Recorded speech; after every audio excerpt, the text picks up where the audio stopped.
Yamuna Tira Vanachari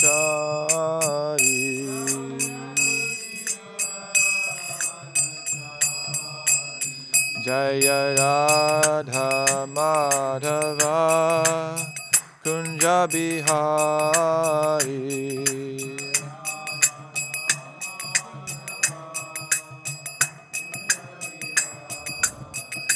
Jaya Radha Madhava Kunja Bihari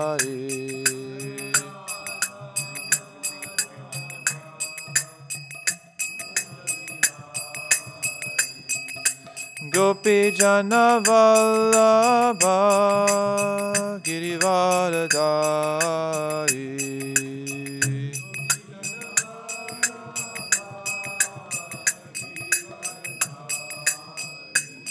Gopi Jana Vallabha Girivaradari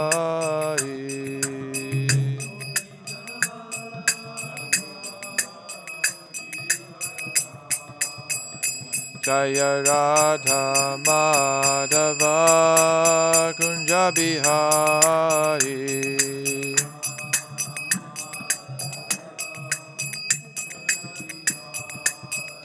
Jaya Radha Madhava Kunja Bihari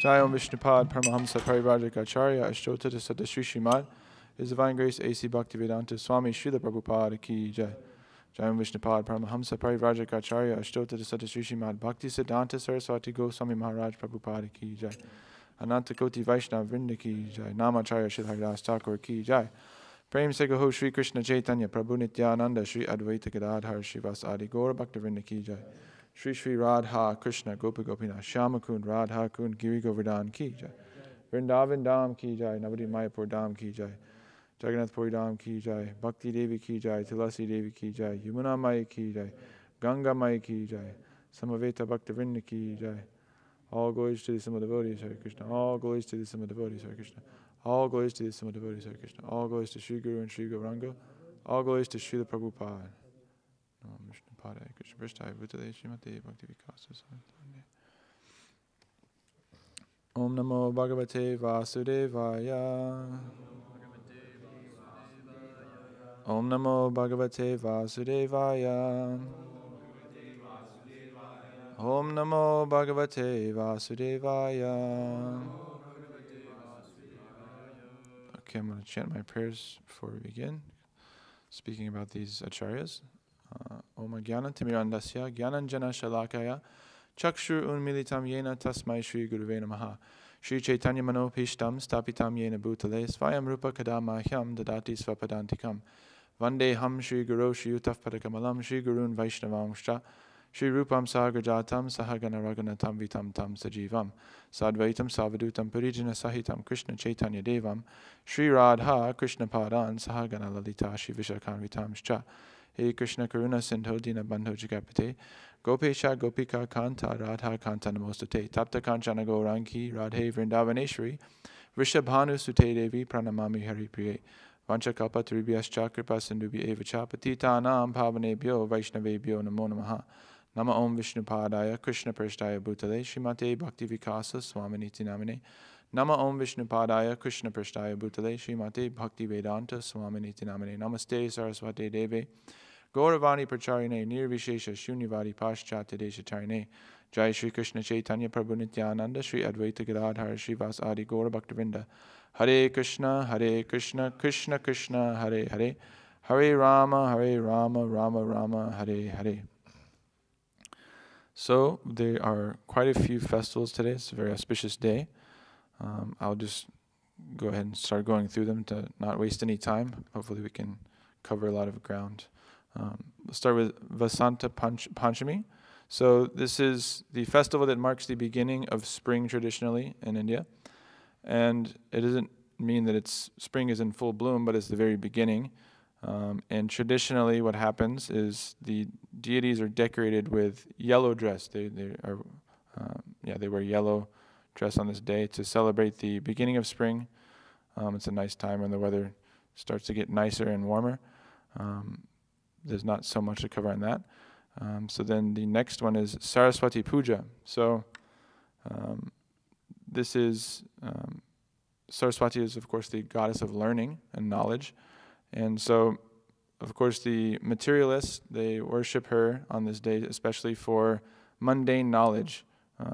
And, it's seen nowadays many times that, the Indian students will worship Saraswati for good grades on their tests and these kinds of things. But where it falls into line in terms of our practice and our tradition is that, we worship her for getting this, transcendental knowledge.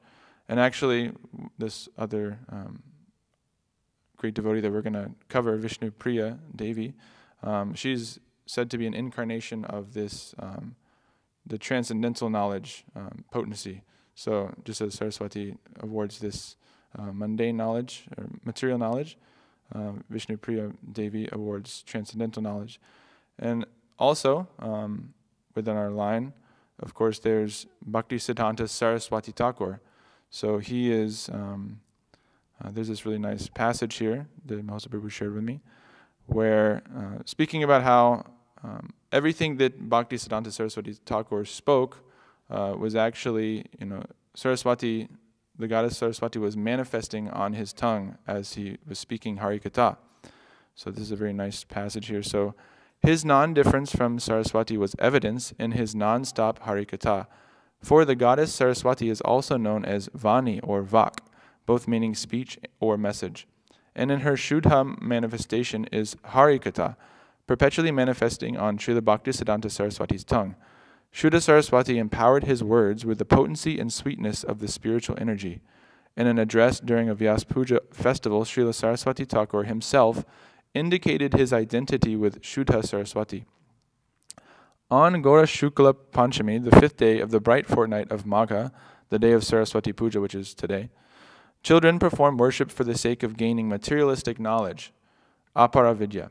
And we, members of the Gaudiya Math, offer such worship through the hand of Vyas to the goddess of spiritual knowledge, Paravidya, on the 5th day of the dark fortnight of Magha, Krishna Sukla Panchami, the day of Srila Saraswati Thakur's Vyas Puja. So to express that he is Saraswati manifested as the Vani of Sri Chaitanya Dev, disciples of Sri Bhaktisiddhanta Saraswati would sometimes refer to him as Gaura Saraswati and Chaitanya Saraswati. So this is pretty fascinating. I never had read this or heard this. So moving along, because again we have a lot to cover. So now we'll speak about Srimati Vishnu Priya Devi. So she is the divine consort of Lord Chaitanya. So it's his second wife after Lakshmi Priya Devi left her body, or returned back to Godhead, after feeling intense separation from the Lord, while Lord Chaitanya went off to go teach some students in another village somewhere far away. And he was gone for longer than expected. And at that time, Lakshmi Priya Devi meditated on Lord Chaitanya's lotus feet and left this world. And so I'll just read a little bit of passage from here about Vishnu Priya Devi. Let's see, page 65. Okay.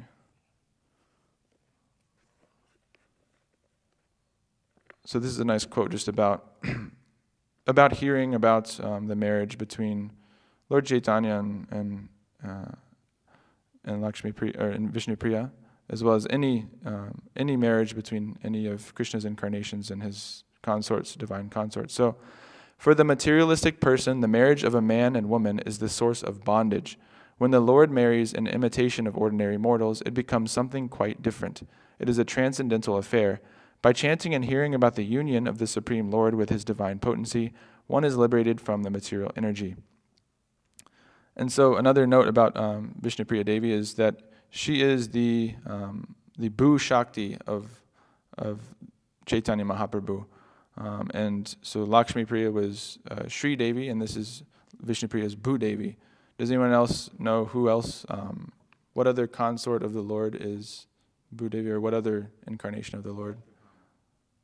Yeah, that's there. So it's actually said that, Vishnupriya is Satyabhama in Krishna Lila.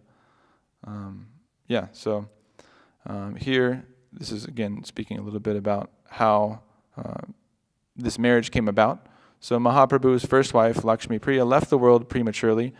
In order to support her and his mother, Mahaprabhu made a trip to eastern Bengal to teach some students. However, he was away longer than planned, and Lakshmi Priya Devi found it impossible to tolerate his absence. So meditating on his lotus feet, she departed from this world. When Mahaprabhu finally arrived back in Navadvip, he found his mother grieving for her daughter-in-law. Though Mahaprabhu consoled her with spiritual instructions, soon afterwards, Sachi Mata started looking for another wife for her son. For that purpose, she consulted Kashinath Pandit, a well-known matchmaker described in Gaura Ganesha Deepika, as having been Kulaka in Krishna Lila.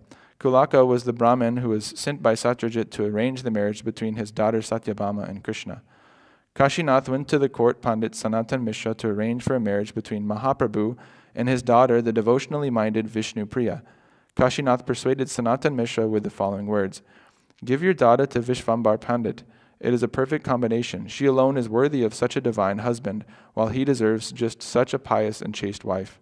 Vishnu Priya and Nimai Pandit are worthy of each other, just as Rukmini and Krishna were." So then, from her very early childhood, Vishnu Priya Devi had been deeply devoted to her parents and to Vishnu. She would take bath in the Ganges 3 times daily. Sachi Mata would see her there and bless her when she saw her paying obeisances. Sachi thus already knew Vishnu Priya's good qualities and happily agreed to accept her as a wife for her son. Some spoken about. Of course, we know that very shortly after this marriage, Lord Chaitanya took sannyas and left. And he left her with just a young child, and so he left his mother and his new wife all alone, basically. And so there's some description of Vishnu Priya and how she kind of went on after that, and her life post Lord Chaitanya taking sannyas. So this is from the Bhakti Ratnakara, 447 to 51. Every day Srinivas would come to see her. He observed her daily activities, which are beyond description. She had completely renounced sleep, and if ever she closed her eyes, it would be while lying on bare ground. Her bodily luster, which had formerly glowed more brilliantly than gold, had become dull, and she was as thin as the waning moon on its 14th day. She set aside grains of rice to count the holy names she chanted, and would cook only this rice and offer it to the Lord. Of this amount, she would only eat a small portion. No one understood how she managed to stay alive. So there's conflicting accounts I've found describing how she would do this pastime of setting the rice aside. So some places it's saying that every time she chanted one mantra, she would set aside 1 grain. But this is not actually supported by what Srila Prabhupada said in the Bhagavatam. So if you have, I guess it's okay, you don't have to pull it up. This is the purport to Canto 4, Chapter 23, Text 20. Let's see. Yeah, so when Chaitanya Mahaprabhu took sannyas, his wife, Vishnu Priya Devi, although only 16 years old, also took the vow of austerity due to her husband's leaving home. She chanted her beads, and after finishing 1 round, she collected 1 grain of rice. In this way, as many rounds as she chanted, she would receive the same number of rice grains, and then cook them and so take prasad. This is called austerity. Even today in India, widows or women whose husbands have taken sannyas follow the principles of austerity, even though they live with their children. So this is like a big difference I was thinking about, like if it's every mantra and she gets 1 grain, it's it's quite a lot of rice you can get in one day, especially if you're chanting all day. But only 1 grain per round. You just think of having 16 grains of rice in your hand. It would be, not even half of a bite of rice. So this is extremely austere. And we're going to see this in all of these, pretty much all of these acharyas. Their extreme renunciation and on such a level that we can't even fathom, we can't even come close to trying to imitate. So it's said that that her bodily luster kind of waned, and there was even descriptions that people were worried about her, how is she going to stay alive eating so little? So this is the correct understanding, that she only took 1 grain of rice per round she chanted. Let's see.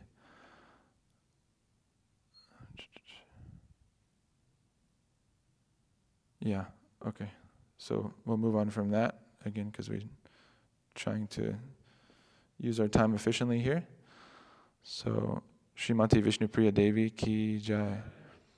Pundarika Vidyaniti is the next one we'll cover. Let's see. So, this is another famous pastime that we've all heard, I'm sure, multiple times. Let's see, I had this pulled up. Sorry, one second.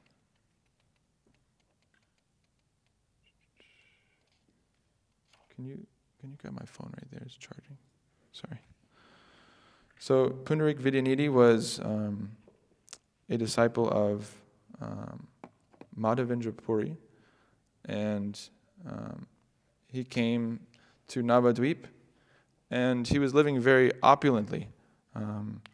So many devotees were kind of curious about him and thinking, oh, is this a materialistic devotee?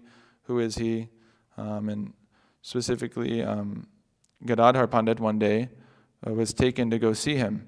And this is said that it's Mukunda that went to take him, but I heard it was, Mukunda went to go take him to see Pundarika Vidyanidhi. And he said, I want you to see this devotee. This is very interesting. This is a very, pure devotee, very elevated devotee. Let's see, it's page 52 if I can pull it up.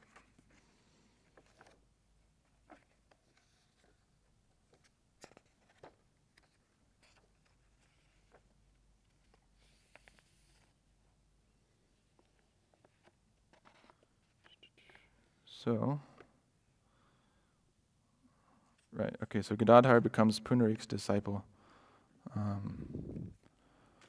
When Pundarik was living in Navadvip, Mukunda Datta told Gadadhar one day that he wanted to introduce him to a great Vaishnav.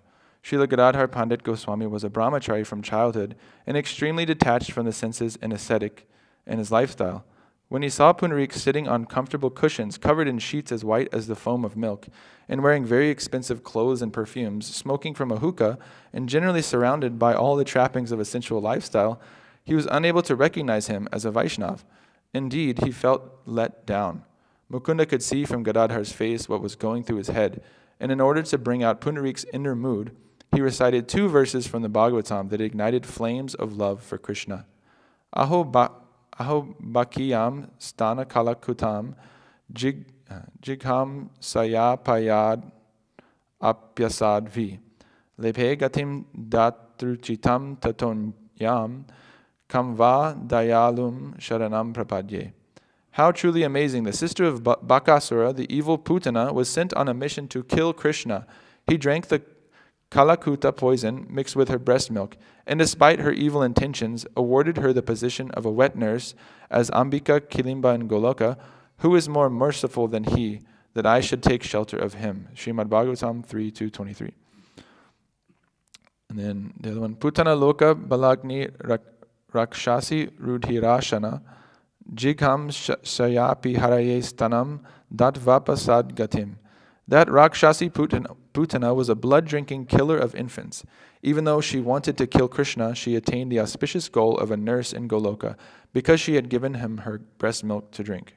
Her breast to drink. Srimad Bhagavatam 10:6-35. As soon as he heard these 2 verses in glorification of Krishna's mercy, Sri Pundarik Vidyanidhi cried out, "Ha Krishna!" and fell to the floor in a swoon. He began to roll on the floor in ecstasy, knocking over the hookah and tearing his clothes.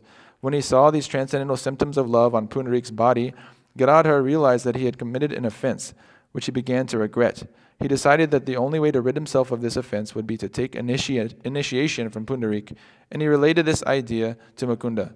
Mukunda then communicated his desire to Pundarik, who happily set a date for the auspicious act. Mahaprabhu also gave his approval, and so Gadadhar took mantra initiation from Pundarik Vidyanidhi. I was reading elsewhere too, this is a little bit of an abridged version, but it was saying that when he heard these verses, he went so crazy and he started smashing mirrors and he was destroying everything, all this opulent stuff that he had. And then he lost external consciousness at some point for 6 hours. And then after he woke up is when Gadadhar Pandit approached him for initiation, and he happily accepted him as a disciple. So this is quite an amazing pastime. I mean, these are all very inconceivable things, taking 1 grain of rice per round you chant. But this is very interesting because, again, he's seemingly acting as a materialist externally on the external platform, but internally he's completely absorbed in Radha Krishna Leela and complete pure love of Krishna. So this is, again, something we can't imitate. He's showing his renunciation ultimately in this part where he's destroying everything. It shows that actually he doesn't care about any of these external things. And so there's, some of these acharyas we'll talk about are very renounced from an external point of view. If you're just looking at them, you see them as very renounced. But some of them are like this, where they seem to be very opulent materially, but actually internally they're completely renounced from this world. And we'll speak about, of course, Raghunath Das Goswami a little bit later, that he was born in such a rich family, one of the richest families in the whole, probably in the whole world at that time. And he had all the material opulences, but he was, again, completely renounced. And then once he managed to escape from this situation, he displayed very extreme renunciation. So this is, again, something we can't imitate, but it's something very relishable to hear and learn about, because this is to understand that this is the topmost platform to attain, is that we're completely renounced from this material world. And no matter what our circumstances may be, maybe we're surrounded by opulence due to just our circumstances that we're in, or maybe we're, seemingly a beggar, seemingly completely just with nothing material. Either way, the goal is to be completely renounced from this world and attached to Krishna internally. So, let's see. And then, another fact is that Pundarik Vidyanidhi is actually, anybody know who he is in Krishna Leela? Not you. Anybody? Okay. Yeah, King Vrishabhanu, so the father of Srimati Radharani. So that's pretty amazing. And yes, this, of course, the takeaway from this is that, Gadadhar Pandit is helping show us that we shouldn't judge people externally. We shouldn't judge the status of devotees externally, else we run the risk of making offenses if we are to, see someone's external situation and just come to a conclusion about how advanced they are as a Vaishnava or not advanced. We should avoid doing this to avoid making offenses. So now moving on to Vishwanath Chakravarti Thakur. So today is his, disappearance day.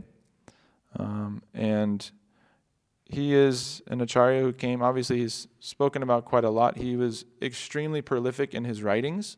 So he wrote commentaries on the Bhagavatam, Bhagavad Gita, many of the Goswami's literatures, and much more. And he also wrote many bhajans. This is a very easy one. Which one do we sing daily? Okay. You don't get to answer the question. I want to hear from everyone else. But yeah, so Guru Vashtakam, obviously the first prayers we sing in the morning. And another fun fact, my Guru Maharaj, Bhakti Vikas Swami Maharaj's favorite bhajan is Guru Vashtakam. So very important, special prayers. We sing it first thing in the morning. This is what Prabhupada established, that we worship the Guru with this song. So it's very, very important. So he's given us this jewel that we can, relish. And he, of course, wrote very extensive commentaries and literatures. Some very interesting things happened. Like it's said that when he was writing his literatures, clouds would always cover the sun, so he wasn't in the heat. And also, there's an account of it was raining, like pouring rain, and he was writing, and the rain completely avoided him, and not a single drop got on his paper with the ink, so it didn't mess it up, and nothing got on him either. There's so much to say about him. I mean, obviously, any of these acharyas could be given a whole class, but I'll try to keep it somewhat brief. He's known as the protector of the middle period of our line between the time of Lord Chaitanya and the time of like Bhaktivinoda Thakur and so on, the modern era. And he, I think it said between 1700 and 1800 is when he kind of kept this tradition, going, and obviously contributed so much literature, and he established the proper Siddhanta. There's this really interesting story also that I heard that because he was writing these more esoteric literatures, right? He was writing a lot of commentaries on the Goswami's literatures. He was suspected by some other devotees at that time of being contaminating to the Gaudiya line, and he's writing things that he shouldn't write. He's going to too high of topics, right? So these devotees that came to that conclusion, they came up with a plot to actually kill him. So they took it really to the extreme. And they knew at this time that he would go out every morning. He would go out to the forest to pick flowers to offer to the Lord. And so at one day, they decided to follow him out there, and that's where they were going to go kill him. And at some point during this pursuit, they lost him. They didn't know where he went. And then they kind of kept looking, and they came across a young, beautiful cowherd girl, very extremely beautiful. And so they actually asked her if she had seen him. Have you seen, this devotee out here picking flowers? And she said no. And then in front of their eyes, she actually transformed into Vishwanath Chakravarti Thakur. So they could understand that obviously he's extremely elevated. They got darshan of his spiritual body. And at that point, they, begged forgiveness and changed their mind and surrendered to him completely. So that's pretty amazing. Very, very elevated devotee. I also read somewhere, I don't want to speculate, but I read this on the Gaudiya history website that said that he's also an incarnation of Rupa Goswami. It's suspected that way. So it's, yeah. It's elsewhere said that no one comes to his level of erudition. The only person that comes close to Rupa Goswami's level of erudition is Vishwanath Chakravarti Thakur. So next one is Raghunananda Thakur. So I'll just read off of this website here. This is the devotee that, when he was a young boy, we all know this story, but I'll just read it here. So, okay. He's the son of Mukunda Das. So being called away on medical business, Mukunda Das once asked his young son, Raghunananda, to offer the Rajbhog to the family deity of Gopinath. Raghunananda prepared everything timely, carefully, and with great devotion. When he made the offering, he remembered his father's order, make sure the deity eats. Ringing the bell, the simple boy told the Gopinath deity, eat, eat. Raghunananda began crying when he saw the untouched food remaining on the deity's plate. He feared his father's anger for his inability to make the deity eat. Gopinath couldn't resist the child's intense devotion, so the Lord ate everything on the plate, leaving no remnants. Upon returning, Mukunda asked for Gopinath's Mahaprasad. Raghunananda said the deity... Raghunandana. Right? Okay, sorry. Raghunandana said the deity ate everything. Astonished, Mukunda told his son to make the offering again. From a hidden place, Mukunda watched in total amazement as Raghunandana offered a laddu to Gopinath. But the Lord only took half a laddu. Mukunda understood that the deity only took half because he was still full from eating the lunch offering. Choked with divine emotion... Oh, sorry, my computer just died. Right. So... ultimately at that point, he choked with divine emotion. So he realized that his son was extremely elevated as a pure devotee, and he actually, later on, he went to Lord Chaitanya, and Lord Chaitanya asked, who's the father, you or him? And he said that, this Raghunandana is my father, because he's given me Krishna. So it's a very beautiful pastime there. It's also, I heard that Krishna was actually holding that ladu, the deity was holding that half ladu when he came and saw it. So let's see here, what's next? Yeah. I covered everyone except for that so far? Yeah. Okay, so now Raghunath Das Goswami. This is one that I'll cover a little bit more in depth. So Raghunath Das Goswami, obviously one of the 6 Goswamis, and came from... No, I got it on my phone. I have it on my notes here. So he came from a very, very rich family. There was a description, I think you were giving in one class recently, like, of how rich they were. I can't remember exactly the details, but it was extremely, extremely rich. I mean, it's like equivalent, if not superior, to like the richest people these days. Much, much, much, much richer than Elon Musk and all these billionaires are today. His family, what was the business they're in? I'm sorry. Tax collectors, okay. So he was born with all opulences, and at a young age he was married to a very, very beautiful wife. He had everything you could ever want materially, and yet, since he was, again, at a very young age, he kept trying to run away from home. So he would escape from his house. He wanted to renounce everything. He wanted to leave, and he had met Haridas Thakur at a young age, and heard about Lord Chaitanya. So he wanted to go meet Lord Chaitanya, and he kept running away. And his father would send out, his bodyguard kind of things, and go hunt him down and bring him back every time. And they kept doing this over and over again. And eventually, Raghunath Das Goswami's mother was saying, we should just tie him up with ropes. He's like, so, he keeps trying to leave. Why don't we just tie him up and keep him here with ropes?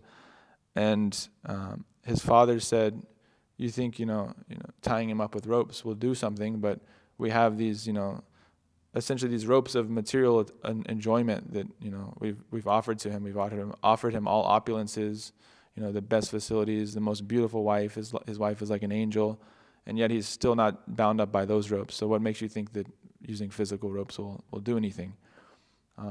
So he kind of was resigned, you could say. He was accepting that, his son wasn't going to remain there, and he's eventually going to escape. And then so this really ecstatic pastime happened that we have this beautiful painting of now in the back, this Chittadahi festival. So this happened on the banks of the Ganga, and on the other side of the Ganga, Raghunath Das Goswami was on the other side of the Ganga, and he heard that Lord Nityananda and his associates were coming over there, and we're in a nearby place. And so he wanted to go see Lord Nityananda, and he went out, and he had like a entourage, I guess, of, again, bodyguards he had to go with, because he was being protected, make sure he doesn't run away. He went there, and from afar he offered obeisances to Lord Nityananda from very far away, and Lord Nityananda saw this, and he inquired, who is that over there? And then they said, it's Raghunath Das. And so Lord Nityananda said, bring him here, He forcibly brought Raghunath Das Goswami, who he didn't want to approach Lord Nityananda directly because he didn't feel qualified.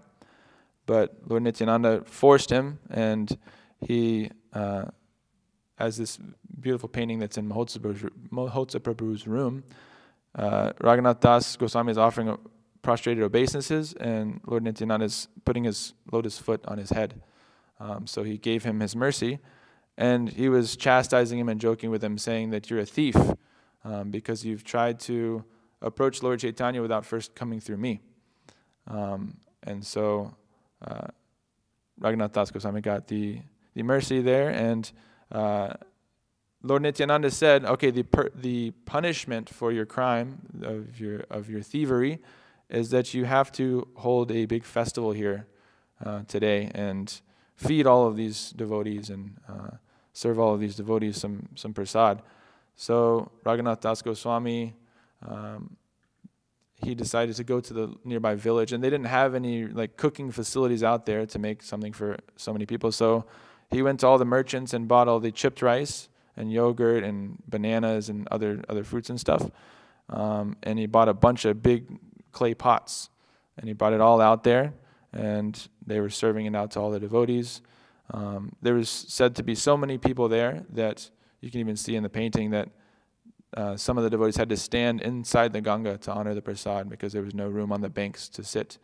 And it was a very, very jubilant, ecstatic festival where Lord Nityananda himself was going around serving the devotees, and he was also taking their remnants, giving him their remnants, giving them his remnants and taking their remnants. And Lord Nityananda also was thinking, oh, I wish that Lord Chaitanya was here as well. And through his meditation, Lord Chaitanya actually came and also was participating in this festival. And even they said that all the merchants that they bought all the boga from, they bought all of it, basically, so then they ran out of stuff in their shop, so then they all came to the festival as well.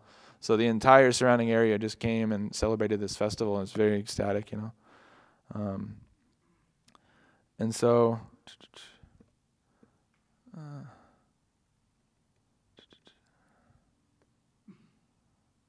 Right. So at this point, I'm not sure exactly how the timeline worked from there, where if he went back home after this or if he actually just completely left. So we went back home, but eventually he was able to escape from his material situation, and he left his beautiful wife and his opulence all behind, and he went to Puri, and this is where he spent many years. And when he first got there, one thing that was happening was his father would send him a stipend. He would send him some Lakshmi to be able to basically maintain himself and continue eating, and because he's want to make sure that his son is not starving out there, and so he would accept it only on the basis of using that to serve devotees. He wouldn't take any of the money for himself, and so he would take this Lakshmi and he would go. Because in Puri, he had to pay for the prasad. It's not free. You have to go to the shops and buy it. And also because he wasn't from a Brahmin family, so he wasn't able to cook for Lord Chaitanya, but he wanted to serve Lord Chaitanya prasad. So he would go buy a bunch of nice, very opulent prasad from the stores and invite Lord Chaitanya to his place 2 times a month and have a nice feast with Lord Chaitanya. And he was doing this for some time, and then after a while, he stopped inviting Lord Chaitanya. And Lord Chaitanya eventually inquired, oh, what happened to Raghunath Das Goswami? Why is he not inviting me over anymore? I want you to go investigate. And he had Swarup Damodar go investigate for him. And they found that Raghunath Das Goswami had stopped accepting this stipend from his father. He felt like it was too much. He was supposed to renounce the world. He shouldn't be accepting any money. And so instead what he was doing for his own sustenance is he was going to there's a spot in the city where the shopkeepers, after every day, right, they would have leftover prasad that they had prepared, and they would go give it to beggars that were just standing there. So he would go stand there and just wait for the shopkeepers to come, give him some prasad, and he was subsisting off of that alone. And then, Swarup Damodar went back to Lord Chaitanya and told him what was happening, and Lord Chaitanya was actually very pleased. He said, oh, good, this is very good. He's given up this, I didn't really so much like that he was accepting this money, and now he's doing this is much better. And then after some time, again, word got around that he was no longer appearing there to accept this, the leftovers from the stores for that day. And so again, the same thing happened. Lord Chaitanya inquired, well, how is he doing now? How is he getting his sustenance? Where is he going? And so again, Swarup Damodar went to go investigate. And when he came back, he told Lord Chaitanya, so he's no longer doing, begging for the food. He's actually going around. So they would have the leftovers that they would give to the beggars, and then after that, apparently there was even more leftovers that they couldn't distribute. So what they would do is they would just discard it in a pile somewhere, and the general thing that would happen would cows would come take that, discarded rice, and it was somewhat going off, you could say, from a materialistic point of view. And so the cows would come take it, but then even in addition to that, there was more rice. There was even more even the cows wouldn't accept it. It was just like they're not even going to eat that. So there's this pile of rice, and so Raghunath Das Goswami was going and taking from that. And apparently, I've never seen this, but with rice, when it goes rotten, the outside becomes soft and the inside is very hard.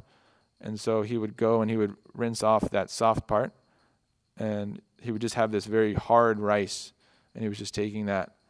And so again, Swarup Damodar came back to Lord Chaitanya and told him, this is what's happening. He's taking this discarded rice that not even the cows will take. And Lord Chaitanya said, okay, very good. He actually said that what he was doing before, where he was begging for the food, actually that was similar to prostitution, he said. So he's saying that, you're standing there and you're like, oh, look, here comes this guy. He always gives me some, and this guy never gives me anything, So he actually didn't really like that so much. He said it's better than accepting the money, but it's not the topmost. It's not the perfect way to go about this. And so when he heard about this level of renunciation, he was very pleased. And what Lord Chaitanya did was he actually went out and he sought out Raghunath Das Goswami. And when he was taking this prasad, Lord Chaitanya came and took it from him and took some and said, why are you hiding this from me? What's wrong with you? This is such nectar. I've had so much prasad in my life, so many amazing things. This is the best thing I've ever tasted. Why are you hiding this from me? Why are you not sharing this with me? So again, such inconceivable things, it's very, very high level. And again, this isn't something that we can even come close to imitating, but we can come to a level of appreciation and understanding of how elevated these devotees are, that they're able to do such things. We heard recently about Gaur Kishore Das Babaji eating mud. It's just completely inconceivable for us. I've always had this kind of fascinating with this kind of thing of people being very renounced, and now that I'm hearing about it, all these devotees, it's very, very interesting. And it also has made me kind of reflect on how there's these opulences, right? Strength, knowledge, and then renunciation is in there. But for a while, I didn't really understand, why is that an opulence? Why is that such a good thing? But learning about these pastimes of these devotees, it makes you appreciate their renunciation and appreciate that it is an opulence. Because, again, like Pundarik Vidyanidhi, because he had so much opulence materially, any materialistic man would be completely attached to those things. And these things would bind them to the material world. But because he was completely renounced from it, it didn't affect him at all. So this is like, you could say it's like kind of like a superpower of some sort, that when you're able to be completely renounced from this world. And another very interesting thing about Raghunath Das Goswami is, okay, he was eating like this, and then later he went to Vrindavan, after Lord Chaitanya departed from this world. He went to Vrindavan, and he was actually planning to commit suicide. And generally, obviously, that's, again, we're not recommended to have the level of renunciation, to jump to that level of renunciation of Raghunath Das Goswami. We're also not permitted to go commit suicide, but he was going to do it by jumping off of Govardhan Hill. And so we're not allowed to go on Govardhan Hill.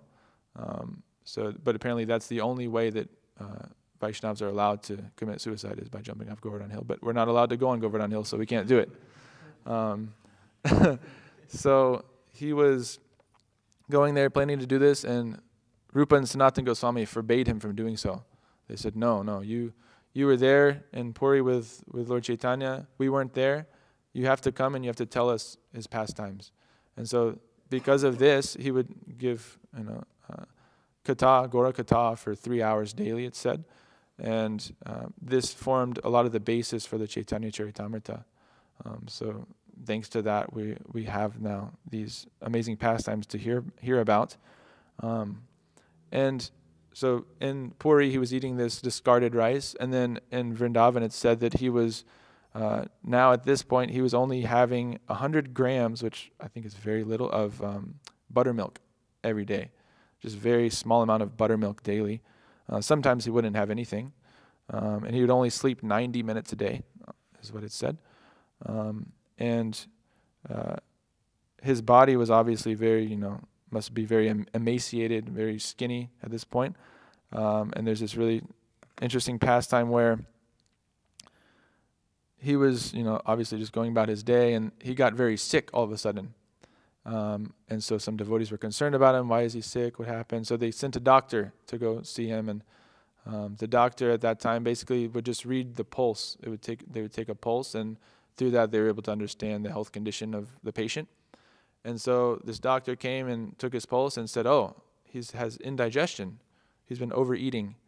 And this doctor's completely useless. Look at him, he's only eating one tiny little bit of buttermilk every day. How could you say that he's got indigestion, he's overeating? And Raghunath Das Goswami said, "No, it's true, actually. Yeah, it's actually true. We had a big feast yesterday and had so much sweet rice." And then they could understand that he was externally, again, he was not eating much, but his internal experience was that he was in his spiritual body, actually, and he was directly associating with Krishna and having feasts with Krishna and all these things. And so that's actually, he's known as the Prayojana Acharya. So he's showing the topmost perfection of directly engaging in service directly to Radha and Krishna. And he spent much of his time in this consciousness of his spiritual body, not so much absorbed in external consciousness. And so therefore, obviously, he didn't require so much to eat and so much sleep and all these things.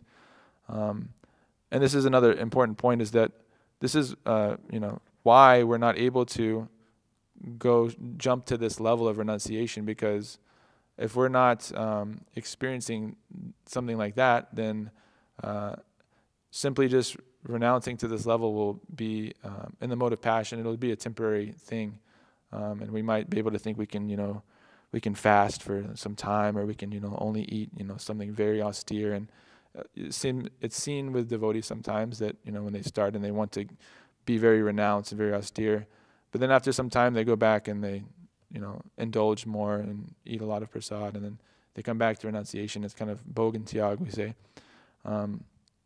But unless we are having that higher experience, then this simply just renouncing won't actually benefit us ultimately. So we have to gradually come to that level. It's a very gradual process, and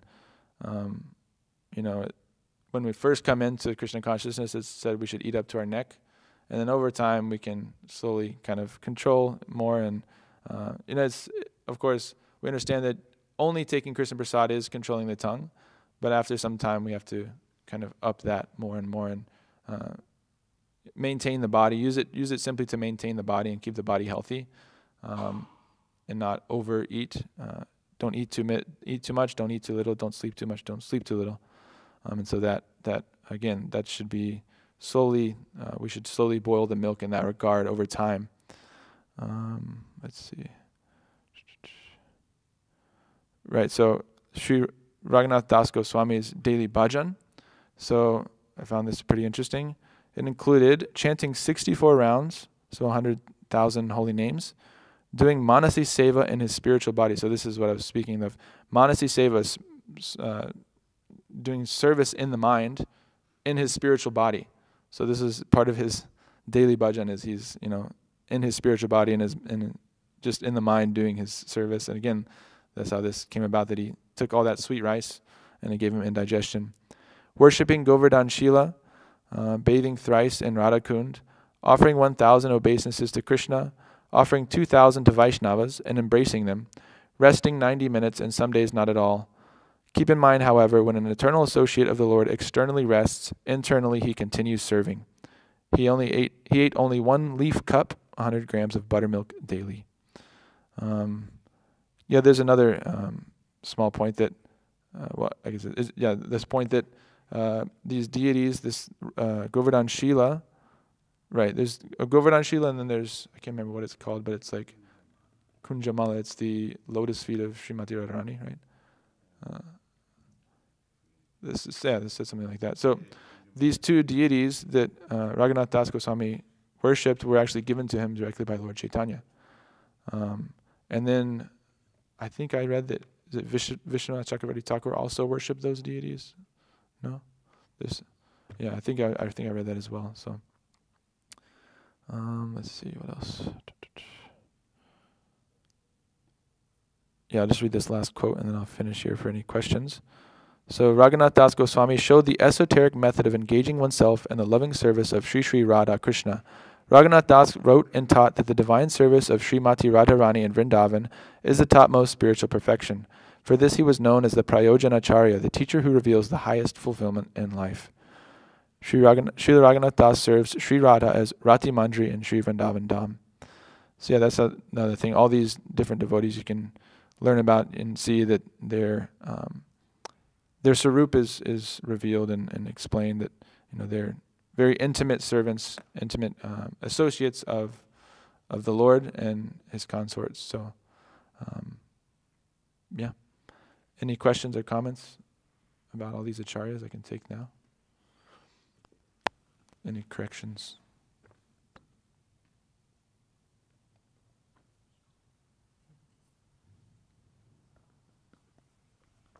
This is some short comment and a question. We see Goddess Saraswati in the Bhagavatam and also Chaitanya Charitamrita.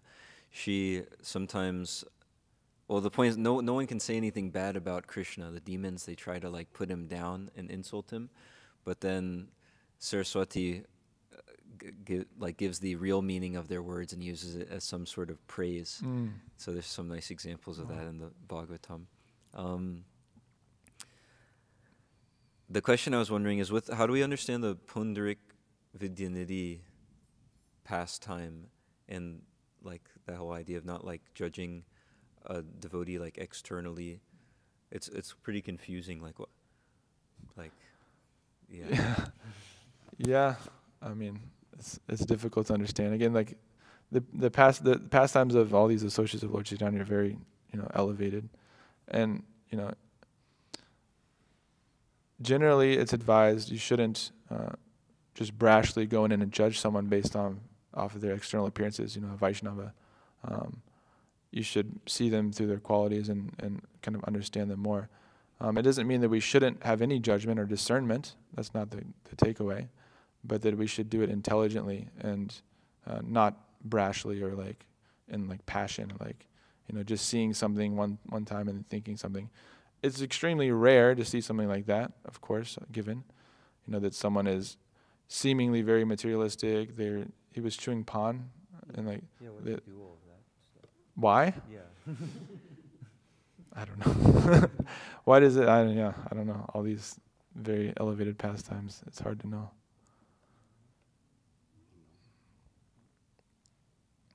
Anybody? You have any input on why he does it? To show. A good example. See, I can look at the exact verse and then I'm sure Bhakti Siddhanta Saraswati Thakur. Is it even on? Yeah. Okay. Bhakti Siddhanta Saraswati Thakur, I'm sure he gave commentary on these verses, so we could look at that. But usually it from what I remember, it said that to keep pseudo devotees away from just coming and wasting his time and to avoid worship. Also. He would every day go and sit by the Ganga, and he would see, how people are just coming and just exploiting the Ganga and just like bathing, spitting in her, and like doing all these things. Just you're taking a bath, so just like taking a bath and like just kind of. But he wouldn't even bathe in the Ganga because he had so much reverence for Ganga Devi. Wow. And in the Madhya Leela chapter 16, text number 77, it says that Swarup Damodar Goswami, who is Lord Chaitanya's most intimate associate, and Pundarik Vidyanidhi were the most intimate associates amongst themselves, and their talks were on the same level. So this is a very exalted devotee, and And when he went to Jagannath Puri, he saw that the cloth that was offered to Jagannath, Baldev, Subhadra, sorry, they were all starched. The cloth was still starched. Yeah. So he got very disturbed in his mind. The verse says that he became hateful and thus his mind got polluted. I don't know how his mind could ever get polluted, but the verse is saying that his mind got polluted. And then in a dream he had that night, Krishna and Balaram come and slap him. Yeah. Like several times. I forgot that. And his cheeks become swollen. Yeah. But he's still very ecstatic Yeah. about it. So there's another thing that, okay, so that I guess the pandas in Jagannath Puri are not taking care of Lord Jagannath properly. But still, Lord Jagannath and Balaram got so upset that they came and slapped him in his dream for even thinking about it. So for people who have such an exalted service, and if you go to Jagannath Puri, you'll see all kinds of things, that especially the pandas, they do, right? What I'm talking about? They do all kinds of completely, whoa, what's going on? But yes, it's a very special thing. Even Ramanujacharya, when he went to Jagannath Puri, what happened was that he wanted to fix the way they do puja service, the pujari service, because according to it seems all haphazard, oh, whoa, it's not according to, but it's completely on the spontaneous platform. And the pandas, they look at Jagannath and Baldev in Sakyaras. That's what's described, that they look at them as their friends, so then they just do whatever, however they like. So Ramanujacharya wanted to change these things. And then Lord Jagannath transported him like so many miles away. And from Jagannath Puri, he kept him in Kurma Kshetra. And he told him, don't change anything here. So we can't understand, Vaishnavera Kriya Mudra Vignehana Bhujai. We can't understand the dealings of such exalted Vaishnavas. So, and also we would never know how exalted of a Vaishnava Pundarik Vidyanidhi is if it wasn't for Mukunda. And Lord Chaitanya cries for him, but Mukunda goes and shows Gadadhar Pandit, wow, here's an exalted devotee. We can, and for example, Vamshidas Babaji Maharaj, how would we ever know about him if Bhakti Siddhanta Saraswati Thakur didn't speak about it? Extending Vamshidas Babaji Maharaj would even, perform the pastimes of doing something extremely unconventional that we wouldn't expect. But, it takes, someone with the vision to show you that, whoa, this is an exalted devotee. Anything else? Yeah, please. So, another thing about Vishwanath Chakravarti Thakur is that he was ordered in a dream by Krishna to comment on the Goswami literatures. Oh, right, yeah. He was ordered in a dream by Krishna, so then he immediately started writing. And there's an interesting but a very less known fact that he wrote the Guru Ashtakam. Vishwanath Chakravarti Thakur wrote the Guru Ashtakam in praise of Narottam Das Thakur. He's meditating upon him because Narottam Das Thakur is, he's for them. You can see Vishwanath Chakravarti Thakur came way later after Narottam Das Thakur. For like 4 after that. Yeah, but Narottam Das Thakur's position in the Sampradaya, especially with the Vaishnavas at that time, is like Srila Prabhupada's position for us. That everything revolves around worship. So it's the same thing. So, in inspiration to that. Wow. And Mukunda Datta Prabhu was telling us, someone wrote a Sanskrit commentary on Guru Ashtakam. You know what I'm talking about? He himself, Baldev Vidyabhushan. Oh, yeah. Vishwanath Chakravarti Thakur wrote a Sanskrit commentary on Guru Vandana, which Mukunda Datta Prabhu is currently translating. That's you can just understand how devoted he is to Narottam Das Thakur, that he wrote the Guru Ashtakam, and he wrote a commentary on Guru Vandana. It's very amazing, and I can say a few things. Okay, so an interesting point is that if you read his biography more, Vishwanath Chakravarti Thakur, it said that he was debating against this Rupa Kaviraj. Yeah. So Rupa Kaviraj was a disciple of Srinivasa Acharya. Actually, I can, if someone else has some other points, we can go to them, but I could pull it up and we can display on the screen. Bhakti Siddhanta Thakur writes extensively about Rupa Kaviraj. Okay. So if anyone has anything else, we can. Forgive my stupidity in advance. So, anyway, I was wondering what Varna is Pundarik Vidyanidhi in? Is that known?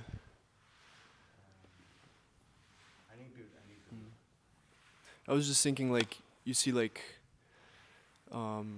royalty back in Dvapara Yuga, we have, like, the pastimes of the Pandavas and the crews, and they're seen chewing betel nut, right? And even getting intoxicated and these things. So this is something, at least in that day, that Kshatriyas would do.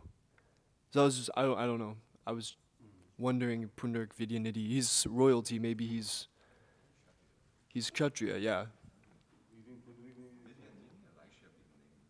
Oh, Vaishya, maybe. He's also living he was aristocratic. There's something in some sort of Kshatriya land. Yeah, so anyways. Aristocratic family seems like quite. It's obviously not a brahmana, not a shudra. Yeah. Because, I mean, you know, like, the Pandavas and Kurus, they were getting intoxicated, doing all these things, but they were pure devotees. I mean, it could be similarly, Pundarik Vidyanidhi, it's maybe a social position where he can do those things, but he's still a pure devotee, transcendental. I don't know, maybe.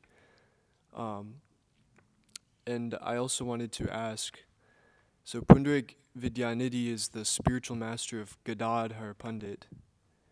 And then in Goloka Vrindavan, Rishabhanu is the father of Srimati Radharani. I was wondering if there's some connection there, because...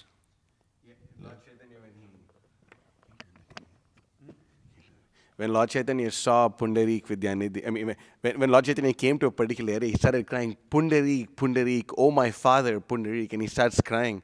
And all the devotees are wondering, who is this Pundarik? Is it a name of Krishna? What is going on? Then after some time, you know, it's revealed. And Lord Chaitanya treated Pundarik like that also. Because he was also the disciple of Madhavendra Puri, who's a god brother of his own spiritual master. So, you know, there's that. Anyway, Guru Maharaj has, I mean, such deep insights into Gaur Leela. You know, and he, from what I heard about his commentary on the Chaitanya Charitamrita, is that there's so many insights about the relationships between the devotees and what they're thinking and the etiquette that they follow, and this really far out stuff. That's okay? Yeah. So that rasa between those devotees is kind of translated. Between which devotees? Yeah, oh, yeah, definitely. One more question if you still Yeah. want to kill time. I mean, no killing time, utilizing time.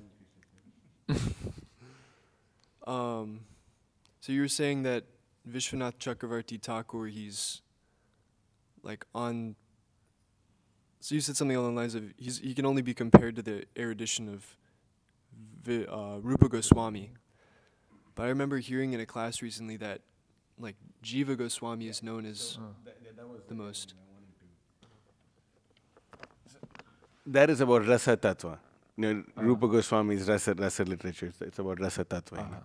It's not about erudition is Jiva Goswami, and the only person who came close is Bhakti Siddhanta Saraswati Thakur. Wow.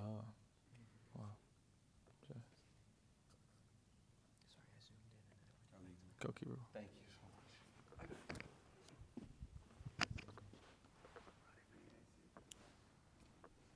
Hare Krishna. You were saying that Vishwanath Chakravarti Thakur is an incarnation of Rupa Goswami? Yeah, I read that somewhere. Let me see if I can find it. You ever heard that or have reference for that? Or? Where did you read that? I think it was on Is the it Gaudiya Gaudiya history. history? So, from what I heard is that he can be compared to. That's Yeah, I saw that, but I also saw that. Yeah, sorry, bro. Yeah, sorry, you have to come. Sorry. You know, it can be compared to. You know, it's not that he is Rupa Goswami. He came back.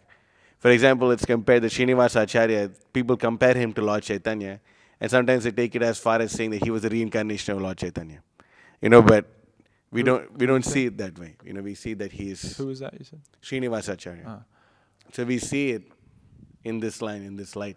What about, like, this is comparing, Bhaktisiddhanta Saraswati Thakur to Goddess Saraswati. So, Saraswati.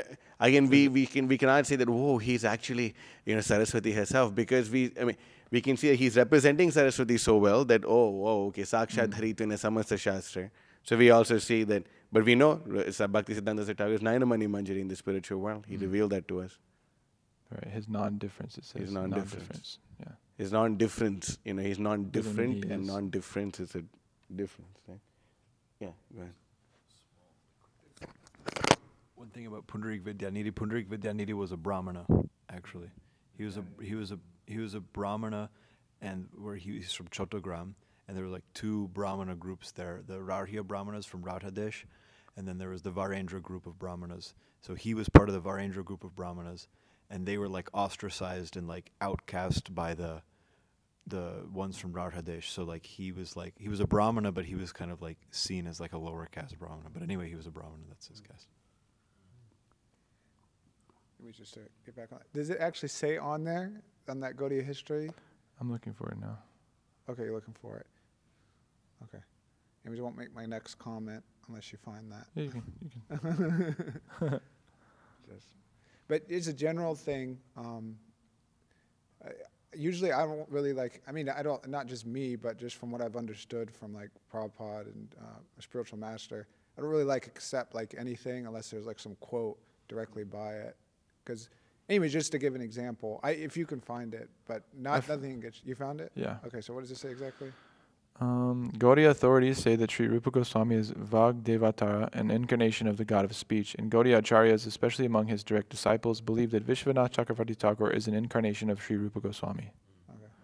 Maybe it might be good to look more into it. Yeah. I couldn't find anything like from like Prabhupada about that, or Bhaktisiddhanta Saraswati. Yeah, I never heard that either. And we can see, an easy way to see this is that in the spiritual world, he's not Rupa Manjari. Yeah, he's yeah. someone else. Yeah, So sure. that itself.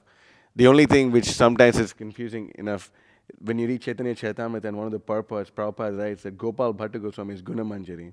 And we know that Gaur Kishodas Babaji Maharaj is also Guna Manjari. So that some relationship can be made like that. But we directly see in the spiritual world that two completely different personalities. So that statement can be questioned. Sure. Amen. So he's who is Vishnu? Vinod Manjari, right? That's who he is in the spiritual world. Yeah, I believe so. Yeah, Vinod. Yeah, so they're two different personalities. That's that right there. So here, this is it's from Bhaktisiddhanta Vaibhava. Another group deemed by Sri Saraswati Thakur to be infected by the Ativadi mentality were disciplinary followers of the 17th century Rupa Kaviraj, a formerly respected Vaishnava who, according to the standard Gaudiya accounts, began propagating that only renunciates, not householders, are fit to act as acharyas, in clearly derogatory reference to Srila Srinivasa Acharya, his own spiritual master. There, Srila Srinivasa Acharya's daughter, Srimati Hemalata Thakurani, excommunicated Rupa Kaviraj from accepted Gaudiya circles by breaking his neck beads and calling him an Ativadi. In other words, one who deems himself greater than... See, I can't do anything about that. Okay. Greater than... and in a position to override and correct an Acharya. Rupa Kaviraj's other heresies stemmed from his propagating the practice of Raganuga Bhakti in an unregulated and undisciplined manner, purportedly emulating the gopis in regarding Vidhi, upholding that it was unnecessary to have a guru worship Shalagram, Shila, or Tulasi, or fast on Ekadashi, and that Raganuga Bhakti could be practiced by Smarana alone, and with no need of Shravan or Kirtan. To defend his position, Rupa Goswami created an elaborate philosophical construct which became influential enough to attract a detailed refutal. You said Rupa Goswami. Sorry, Rupa Kaviraj. To defend his position, Rupa Kaviraj created an elaborate philosophical construct which became influential enough to attract a detailed refutal by Srila Vishwanath Chakravarti Thakur and the convening of a council in 1727 in Jaipur specifically to condemn his teachings and adherents. So that's how influential Rupa Kaviraj was. That he was completely on the verge of destroying our Gaudiya Parampara, Gaudiya Sampradaya. That's why, this is the reason why Vishwanath Chakravarti Thakur is deemed as saving the Gaudiya Vaishnava Sampradaya from the hands of this. And now look at this. Bhaktisiddhanta Saraswati Thakur makes another really amazing point after this. He stated that Shukracharya, the guru of the Asuras, had taken the form of Rupa Kaviraj as an act of revenge against Vishnu, who in the avatar of Vamana had humiliated him. By the time of Srila Bhaktisiddhanta Saraswati, Rupa Kaviraj's follower were a small group confined to Laji Vraja Mandala. Anyway, now, I see, this is another point. Like the Ativadis of Orissa, with whom they had no affiliation, they wore only one strand of Tulasi neck beads. That's why we don't have our Bhaktas only wear one, we have them wear two. That's another small thing. But yeah, Ativadi is it? Yeah, that's why he is glorified as saving the Gaudiya Sampradaya. This is a big heresy, actually. He was a disciple of Srinivasa Acharya, and he had a dream where Mahaprabhu came. Anyway, there's more descriptions, and if there was more time, we could read some more. I have some other quotes, but he had a dream of Lord Chaitanya, and apparently he had a dream of Lord Chaitanya gave him something completely different, some other different instruction, and he completely rejected Srinivasa Acharya, excommunicated from a sampradaya, and he came to destroy it. And none other than Shukracharya. You can imagine how elaborate of a philosophical treatise that the the guru of the demons would have made. How elaborate would it be? This is no ordinary person. Shukracharya. Krishna says in Bhagavad Gita, Kavinam Ushanam Kavihi. That he says among politicians, he's Shukracharya. Yeah, so imagine how, this is something completely, but Vishwanath Chakravarti destroyed them completely. So that's why he's glorified. Anyway, so many more things. But Anything else? No? Matadis? Oh, okay. It seems like the only thing that's written in the book about him being an incarnation of Rupa Goswami is in a book by Narayan Maharaj. He could have got it from elsewhere. It could be oral history. That doesn't like discount it, but it doesn't like. Who got it from elsewhere? Huh? Who? What is that? You said he could have got it from elsewhere. Who?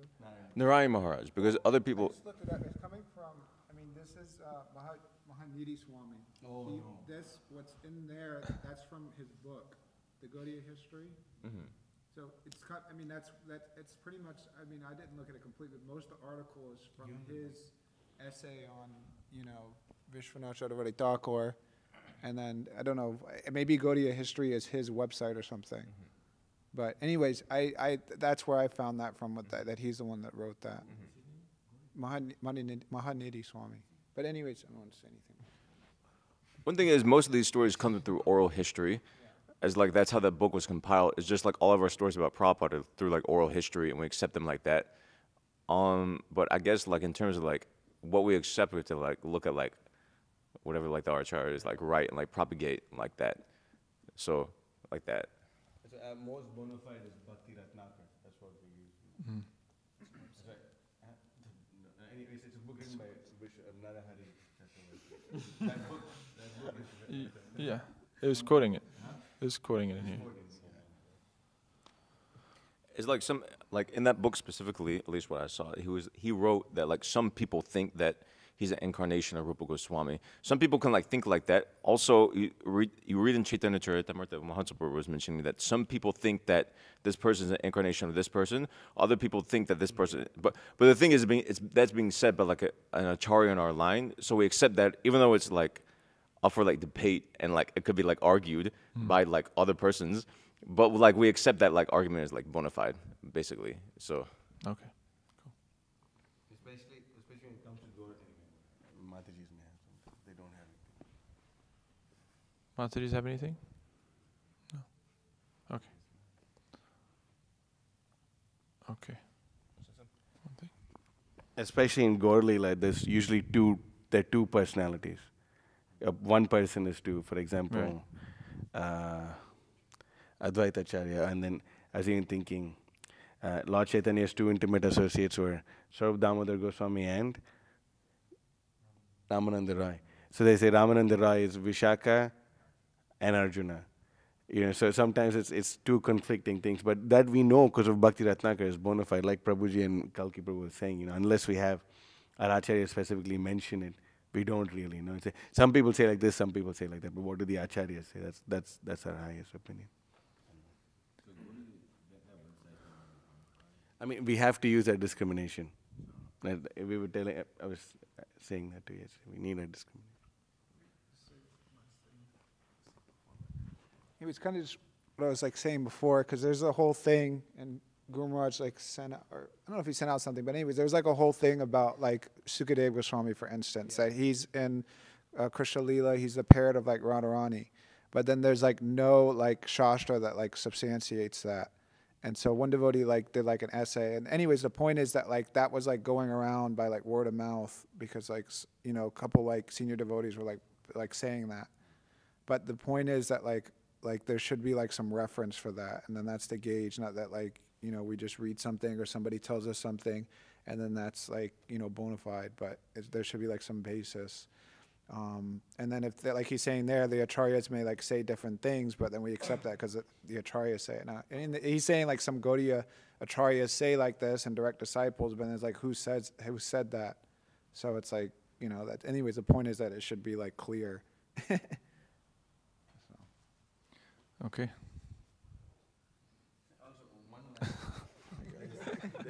Because you brought up this thing of Shukadeva Goswami. If you search Veda base, there's a so-called article written by Bhakti Vikas Swami about Shukadeva Goswami being a parrot of Srimati Radharani. And we asked him about that. Yeah, you and Chandan Ashray Prabhu, Vishnu Prabhu and myself asked Guru Maharaj specifically about Maharaj, so you write in this article, say, I write in this article? What article? And then he said that there was some devotee, I think it was Nagaraj Prabhu, who was in charge of the Back to Godhead magazine. He apparently took some notes from Guru Maharaj's lectures and he expanded upon it. And then, it's authored by Guru Maharaj. But, he said he didn't write that article. Just letting everyone know. And he says there's no proper evidence of Shukadeva Goswami being Radharani's bird. Okay. Punyarik Vidyanidhi ki jai, Vishnu Priya Devi ki jai, Raghunath Das Goswami ki jai, Vishwanath Chakravarti Thakur ki jai, Raghunath Thakur ki jai, Saraswati Puja ki jai, Vasant Panchami ki jai, Ali-Krishna. Vancha Kalpatarubhishcha, Kripasandubhya Vichapatitanam, Pavanebhyo Vaishnavebhyo Namo Namaha.